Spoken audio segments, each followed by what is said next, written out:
जय हिंद दोस्तों।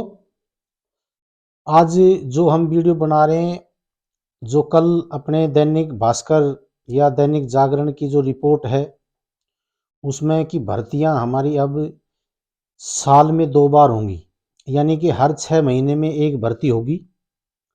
और वो किस किस प्रकार से होगी, और अब जो 15 जनवरी का जो टेस्ट है उसके अंदर कितने एआरओ बचे हुए हैं जो टेस्ट देंगे, और कितनी वैकेंसियां बची हुई हैं टोटल, इन सब पे हम चर्चा करेंगे। तो आपको बिल्कुल बड़ी बारीकी से बताऊंगा मैं, आप इसको पर ध्यान से सुनना। नंबर एक बात, जो 16 अक्टूबर और 13 नवंबर का जो एग्जाम हुआ था उसके अंदर टोटल 30 से 40 एआरओ और कुछ सेंटर हैं वो इस टेस्ट के अंदर बैठे थे, और उनके अंदर से 19,000 वैकेंसी, जो 40,000 वैकेंसियां थी उसके अंदर से 19,000 वैकेंसियों को फुल कर लिया है, यानी कि वो बच्चे अपने ट्रेनिंग पर जा चुके हैं। दूसरा, अभी जो एआरओ बचे हुए हैं वो लगभग 40 से 50 के बीच में जो एआरओ हैं वो बचे हुए हैं, और कुछ सेंटर हैं उनकी जो कुल वैकेंसियां हैं वो 21,000 जो बची हुई हैं, अभी उनके ऊपर रिजल्ट आएगा जो 15 जनवरी का टेस्ट होगा उनका। तो उसके अंदर लगभग एक एआरओ को तमाम जो वैकेंसी हैं, जो टेक्निकल भी हैं और अपना क्लर्क भी हैं और ट्रेडमैन भी हैं और जीडी भी हैं, इनकी एवरेज एक एआरओ की लगभग 400 से 500 के बीच में आ रही है।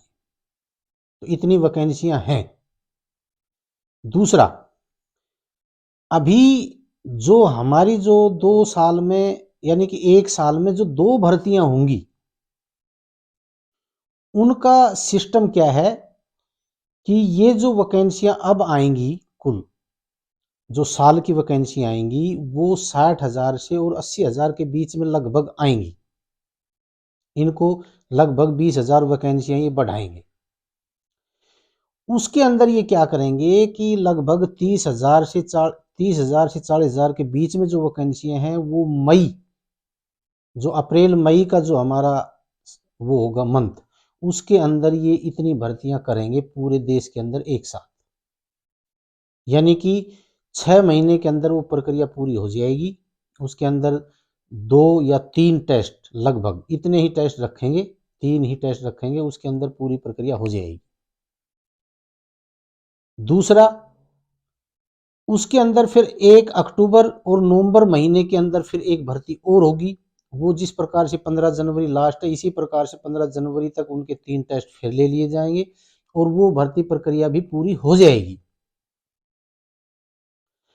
अब रही बात ये कि आपको 2 भर्ती साल में करने से फायदा या नुकसान है।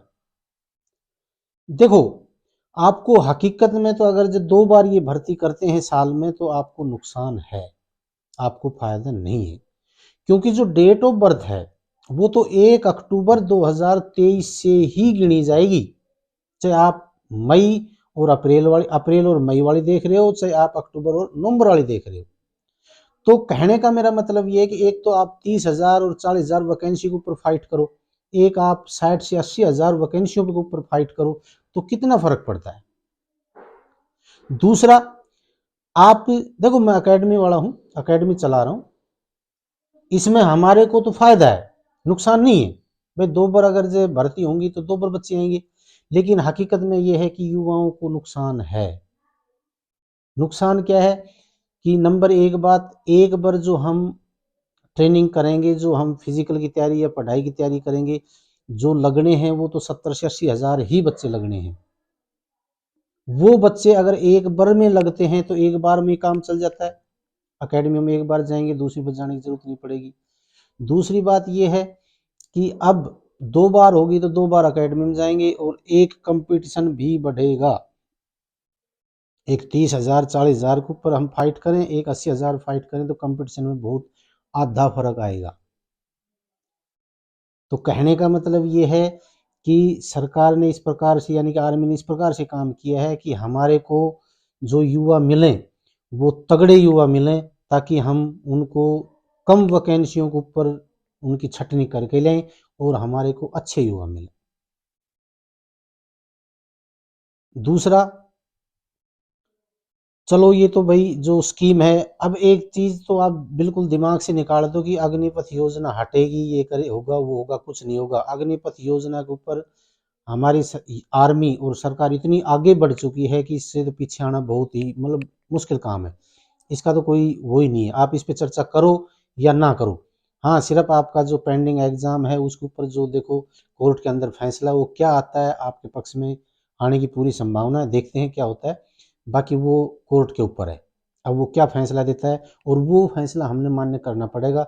हाँ, एक चारा और है, अगर आपके पक्ष में नहीं आता तो आप चाहे सुप्रीम कोर्ट जा सकते हैं, वो उसके दरवाजे आपके लिए खुले हैं। दूसरी बात, अभी जो बच्चे अग्निवीर के अंदर भर्ती हुए हैं वो परमानेंट किस प्रकार से होंगे, उनके जो पॉइंट हैं वो किस प्रकार से जुड़ेंगे और कहां कहां उनके पॉइंट जुड़ेंगे, ये जो वीडियो है मैं अगली वीडियो आपके लिए बनाऊंगा और उसके अंदर मैं एक एक पहलू पर एक एक चीज पर चर्चा करूंगा मैं, और मैं वो चीज बताऊंगा और वो चीज आपको वहां पर करनी पड़ेगी। आर्मी के अंदर, हम आर्मी से ही रिटायरमेंट है, एक एक चीज का ज्ञान है कि आर्मी के अंदर किसी भाई को कोई शक होता है, मेरे फ़ोन नंबर इसके ऊपर यूट्यूब चैनल के ऊपर हैं, आप मेरे से बात कर सकते हैं, आपको एक एक आपका शक मिट दिया जाएगा बिल्कुल क्लियर। मैं किसी से पूछ के या किसी मैं जो भी बताऊंगा वो बिल्कुल सही और स्पष्ट बताऊंगा, उसमें आपको कोई शक नहीं होना चाहिए। किसी प्रकार की कोई इस प्रकार का आपको ये नहीं करूंगा कि भाई ये चीज़ ऐसे हो जाएगी वैसे हो जाएगा, आपको बरगलाने की कोशिश नहीं करेंगे, बिल्कुल भी नहीं करेंगे। आपको जो भी रिपोर्ट देंगे वो बिल्कुल पुख्ता देंगे। जो आर्मी के अंदर आपने अब अग्निवीर के लिए जो आपने अप्लाई कर दिया और आप अग्निवीर के अंदर भर्ती हो गई और उसके बाद में आपने परमानेंट के लिए क्या करना होगा, वो मैं आपको अगली वीडियो के अंदर एक एक पॉइंट के ऊपर आपसे चर्चा करूंगा। आपको इसके लिए अपना जो चैनल है उसको सब्सक्राइब करें और अगली जो वीडियो है उसको आप देखना, और मैं आपको एक एक चीज़ आपको बताऊंगा। आपको परमानेंट करने की ये चीज़ें की ज़रूरत पड़ेगी तो आपको उससे बड़ा फ़ायदा मिलेगा, और आपको शुरू से ही आप उसके लिए तैयार रहना पड़ेगा, ट्रेनिंग से ही तैयार रहना पड़ेगा आपको। और ये भी बताता हूँ ट्रेनिंग आपकी बड़ी हार्ड होगी, क्यों होगी, 9 महीने का काम आपको 6 महीने में करना पड़ेगा, वो ट्रेनिंग आपको 6 महीने के अंदर लेनी पड़ेगी। तो मैंने आपको इस वीडियो में यही बताना था। आप अब अपनी तैयारी शुरू करें, क्योंकि अप्रैल और मई के अंदर आपका पहला जो कदम है वो बिल्कुल मई और अप्रैल के अंदर पड़ जाएगा, चाहे वो फर्स्ट में एग्जाम हो चाहे वो फर्स्ट में फिजिकल हो। जय हिंद, जय भारत।